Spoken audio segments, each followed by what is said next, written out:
My name is Colin Walton. I was a member of the Kingston Fire Brigade from 1955 until 1992. In 2002, the Kingborough Municipality gave me one of their Australian Day Awards for my services to the community as a fire officer. My story covers some personal experiences and also part the Kingston Fire Brigade played on that day. In order to explain the actions of the Kingston Brigade on Black Tuesday, it's necessary to explain the restrictions that were placed on urban fire brigades under the old Fire Brigades Act. At that time, the Hobart Fire Brigade controlled all fire brigades within the Greater Hobart area. This included Moona, Glenorchy, Claremont, Sandy Bay, Bellerive, and also 2 volunteer brigades, Midway Point and Kingston. Under the terms of that Act, brigades were not allowed to attend fires outside what was called the water area. The water area covered all of the above-mentioned towns where reticulated water was provided, and up to 1,000 feet or 300 metres beyond that water supply. These restrictions were imposed because very few fire trucks at that time carried water, and 1,000 feet was about the length of the hose carried by a fire truck. This restriction was also imposed because the Hobart Fire Brigade was financed equally by the state government, the local government municipalities and the insurance underwriters of Australia. The last two mentioned adjusted their rate demands and insurance policies as to whether or not you were serviced by an urban fire brigade. Those properties outside the water area didn't pay for the provision of an urban fire brigade, and accordingly they didn't receive the same service. This system was not strictly adhered to, and it was usually up to the chief to decide whether to respond or not. The reasons for these restrictions were tragically shown on Black Tuesday when the Hobart Fire Brigade responded to a serious early morning out-of-area fire at High Peak, an area with no water supplies. By 9 o'clock that morning, Hobart had sent 4 of its top-line units and their crews to the fire. Amongst those attending were every senior officer in the brigade. All those firemen who attended that fire were trapped at Ferntree and spent the entire day not fighting fires but fighting for their lives without any water, whilst the suburbs at the foot of the mountain that had plentiful supplies of water burnt because they had no fire trucks and no firemen.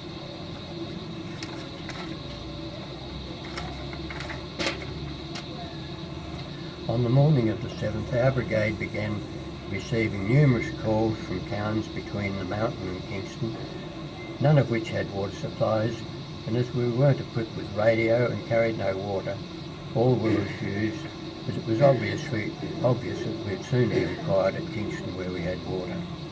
We continually monitored the western side of Kingston, and about noon a fire approached through paddocks where Mitre 10 is now situated.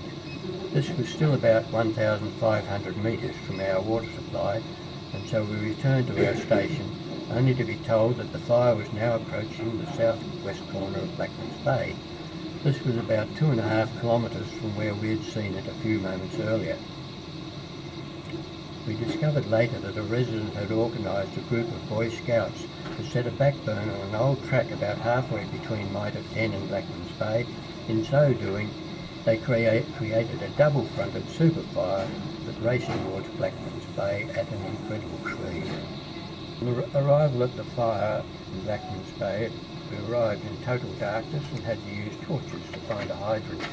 The fire was only visible as a glow in the western sky. We connected our pumper to the main and ran out a 64mm hose to behind the residences in Roslyn Avenue, and by that time the fire was about 100 metres from us, with flames about the height of an 8-storey building and travelling through the tops of the trees. Myself and another fireman were on the branch.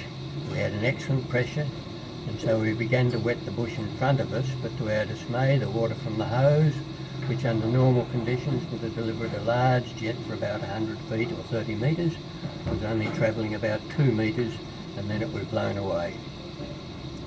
This made it impossible for us to put water on either the bush or the fire. At that stage the fireman assisting me yelled in my ear, "I'm leaving," and then I was on my own.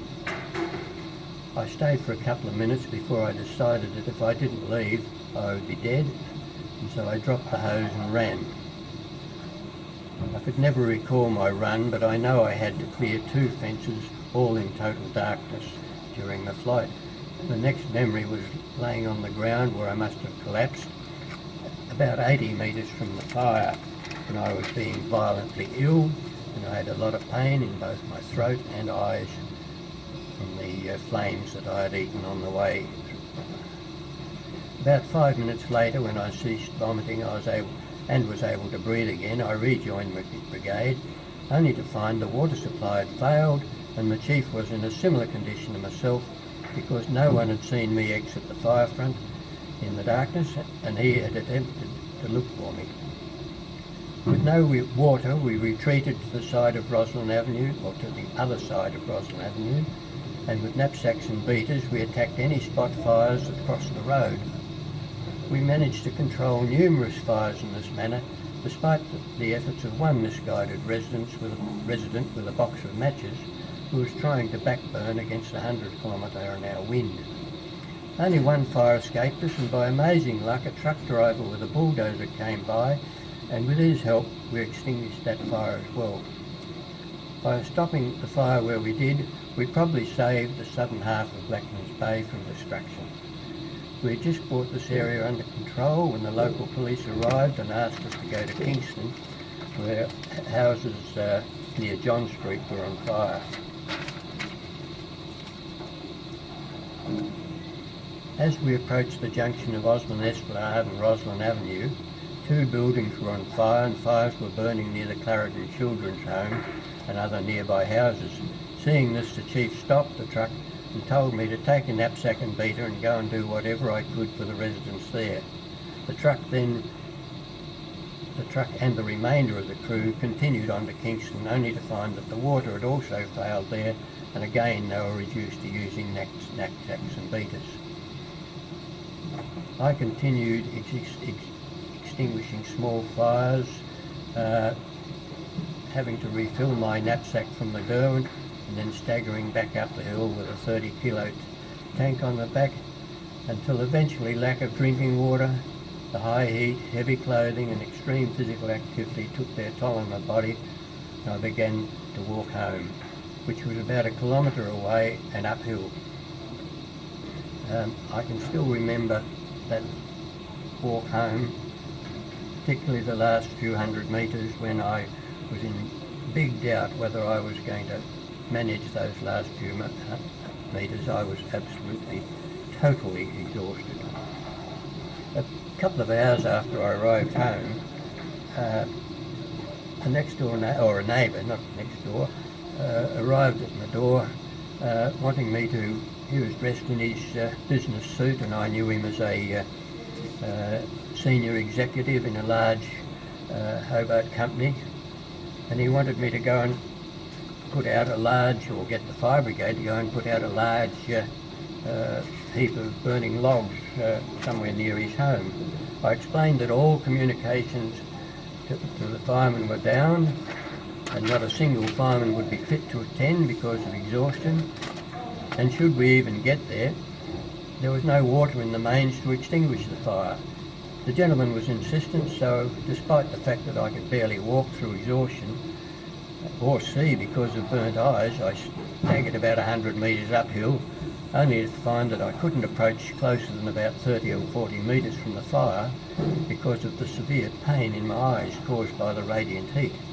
I reiterated my earlier comments to him why the brigade couldn't help him, and suggested the best thing he could do was to keep his home under observation for the night.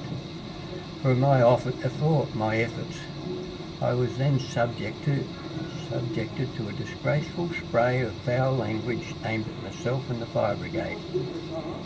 There are countless stories of the tragedy of the 67 fires that brought out the best in so many people, and I find it sad that my memories are spoilt by one of those people in whom it brought out the very worst. One suggestion for the fire brigade, that they have now taken all knapsacks and beaters off all their trucks. I find that a backward step. They are better than a gun barrel, and they're very helpful when you can't get a truck to a small fire. I think that it's a backward step to have taken those off the